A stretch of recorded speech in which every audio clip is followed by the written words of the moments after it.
লক্ষাধিক এসএসসি 26 বছরের স্টুডেন্টরা রেজাল্টের জন্য অপেক্ষা করছে, কিন্তু রেজাল্ট দেখার আগে তোমার গত 2 বছরের ডেটাটা একবার দেখে নেওয়া দরকার। 2024 সালে এসএসসি পরীক্ষায় পাশ করেছিল 83.04%, কিন্তু 2025-এ এটা নেমে আসে মাত্র 68.45%, যা গত 15 থেকে 16 বছরের মধ্যে সর্বনিম্ন। শুধু পাশের হার নয়, জিপিএ 5 পাওয়া শিক্ষার্থীর সংখ্যা প্রায় 43,000 কমে যায়। এর কারণ হিসাবে বোর্ড কর্তৃপক্ষ নিজেই বলেছেন গ্রেস নাম্বার দেওয়া হয়নি, খাতা করা হবে, মূল্যায়ন করা হয়েছে।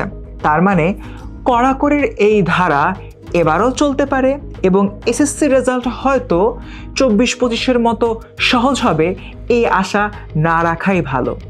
প্রস্তুত থাকো, এবারও হয়তো অনেকেরই মন মতো রেজাল্ট হবে না। কিন্তু শোনো, রেজাল্ট যদি তোমার চিন্তা মতো নাও আসে, তাহলে কি তোমার জীবন এখানে শেষ হয়ে যাচ্ছে?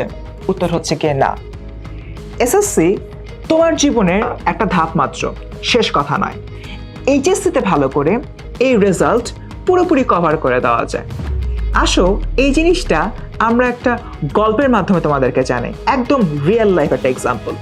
আমার বন্ধু, ঢাকা বিশ্ববিদ্যালয়ে আমাদের বন্ধুত্ব হয়। সে এসএসসিতে পেয়েছিল 4.82, কিন্তু এইচএসসিতে ঢাকা বোর্ড থেকে সে জিপিএ 5 পায়। এরপর ঢাকা বিশ্ববিদ্যালয়ে চান্স পায়। ঢাকা বিশ্ববিদ্যালয়ের ডিপার্টমেন্ট থেকে টপ রেজাল্ট করে গ্র্যাজুয়েশন শেষ করে এখন ইউনিসেফ বাংলাদেশের হয়ে কাজ করছে।